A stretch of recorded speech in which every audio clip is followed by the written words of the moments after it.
नमस्कार दोस्तों, जय जोहार। मैं कौशल तिवारी और बिहनिया संझा में आपका स्वागत है। क्या भारतीय जनता पार्टी के नेता और कार्यकर्ता सत्ता में आते ही गुंडागर्दी और दादागिरी पर उतारू हो गए हैं? वे आम लोगों की तो छोड़िए, पुलिस को भी कुछ नहीं समझती है।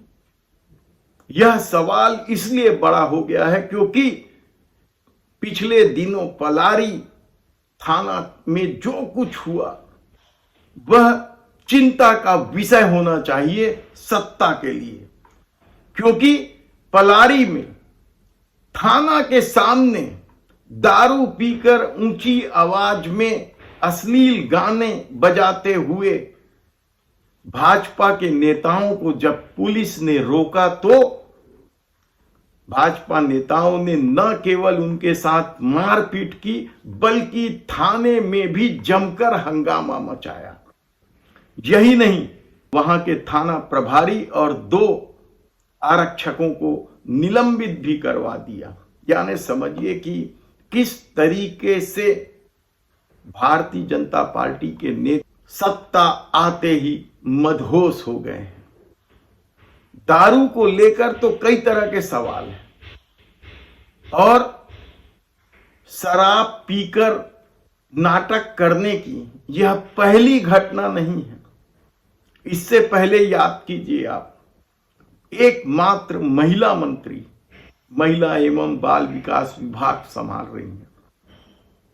लक्ष्मी राजवाड़े के देवर ने किस तरीके से हंगामा मचाया था और जब उसके हंगामा मचाने को लेकर एक सिपाही ने हिरासत में लेकर थाने लाया तो इतना हंगामा मचाया गया कि उस आरक्षक को लाइन अटैच कर दिया गया।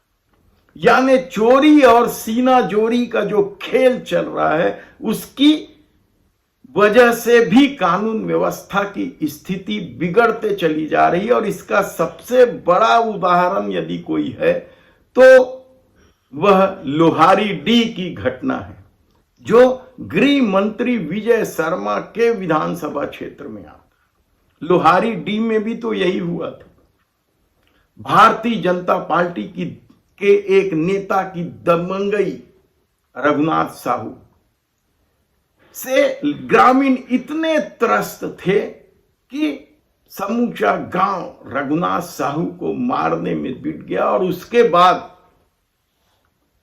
साहू समाज के 139 लोग और इसके अलावा दूसरे समाज के लोग, यादव समाज के भी लोग थे, मानिकपुरी समाज के भी लोग थे, सबको पुलिस ने मारते कूटते जेल में बंद कर दिया। और बाद में रिपोर्ट आई कि उसमें से 3 दर्जन लोगों को तो जबरदस्ती पुलिस ने पकड़ा था, जिनका लोहारीडीह की घटना से कोई लेना देना नहीं था। सिर्फ वे गांव के लोग थे, बाहर कमाते खाते थे।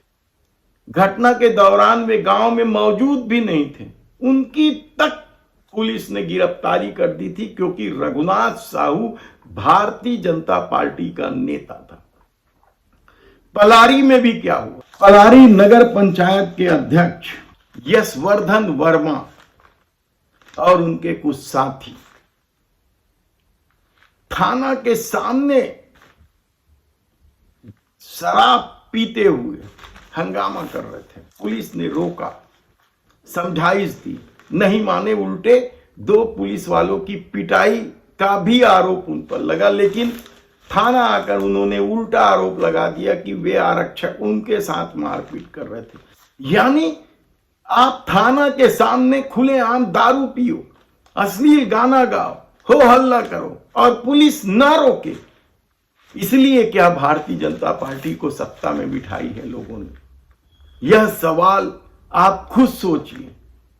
हो सकता है कि दारू पीने वालों को पुलिस वालों ने जाकर समझाइश दी होगी, बहस हुई होगी और पुलिस वालों ने हाथ भी उठाया होगा, लेकिन क्या थाना के सामने दारू पीकर अश्लील गाने बजाते हुए तेज आवाज में अच्छा काम कर रहे थे? वे लोगों के भलाई का काम कर रहे थे। और थाना आकर अध्यक्ष सनम जांगड़े को फोन कर दिया जाता है, सनम जांगड़े आ जाते हैं। वे भारतीय जनता पार्टी के जिला अध्यक्ष हैं, उनकी अपनी ठसक है। उन्होंने सरकार में किसी मंत्री को फोन लगाया होगा या बड़े अधिकारी को फोन लगाया होगा, टीआई और 2 आरक्षक निलंबित कर दिए। निलंबन जिनका हुआ है उनमें से 2 लोग सतनामी समाज के हैं।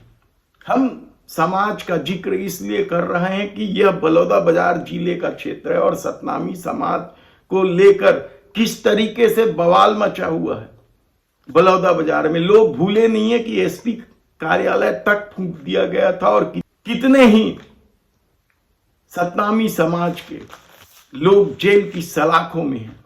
ऐसी जगह में क्या भारतीय जनता पार्टी के नेताओं को और भी संयम का काम नहीं करना चाहिए? लेकिन सत्ता का अपना चरित्र है और सत्ता का दंभ जिस पर चढ़ जाए या सत्ता का नशा जिस पर हो जाए तो फिर आसानी से उतरता नहीं।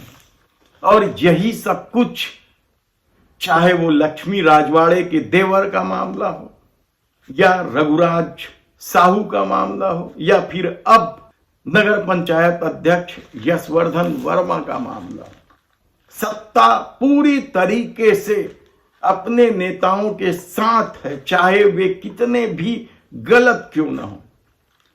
ऐसे में सबसे बड़ा सवाल तो यही है कि क्या कानून व्यवस्था की स्थिति जो छत्तीसगढ़ में बदतर होते जा रही है, उसकी बड़ी वजह भारतीय जनता पार्टी के नेता हैं। क्योंकि उनकी दबंगई पर जब जब पुलिस ने कार्रवाई करने की कोशिश की, पुलिस वालों को ही हतोत्साहित किया गया, उन्हें निलंबन किया गया। ऐसी परिस्थिति में अब कौन पुलिस वाला किस हंगामा करने वाले को आंख दिखाएगा या उसे पकड़ेगा? क्योंकि पता नहीं कौन व्यक्ति किस मंत्री का, मुख्यमंत्री का या भारतीय जनता पार्टी के बड़े नेताओं का करीबी निकल जाए। आप खुद सोचिए कि किस तरीके से लगातार आपराधिक घटनाएं हो रही हैं। कल फिर लूट की घटनाएं हो गई रायपुर राजधानी में। यानी लगातार ऐसा कोई दिन नहीं जा रहा है जब या तो लूट की बड़ी वारदात नहीं हो रही है या फिर हत्या जैसे अपराध नहीं हो रहे हैं। बलात्कार के मामलों को तो लेकर हमने पहले ही बताया कि किस तरीके से भारतीय जनता पार्टी के नेताओं पर लगातार आरोप लगते रहे और उन्हें भी बचाने की कोशिश होती रही है। चाहे रायगढ़ के उमेश अग्रवाल का मामला लो या फिर सारंगगढ़ के जिला भारतीय जनता पार्टी के अध्यक्ष सुभाष का नाम ले लो या फिर महतारी वंदन में पैसा दिलाने वाले भाजपा के एक नेता का मामला हो। यानी किस तरीके से सत्ता अपराधियों को संरक्षण दे रही है।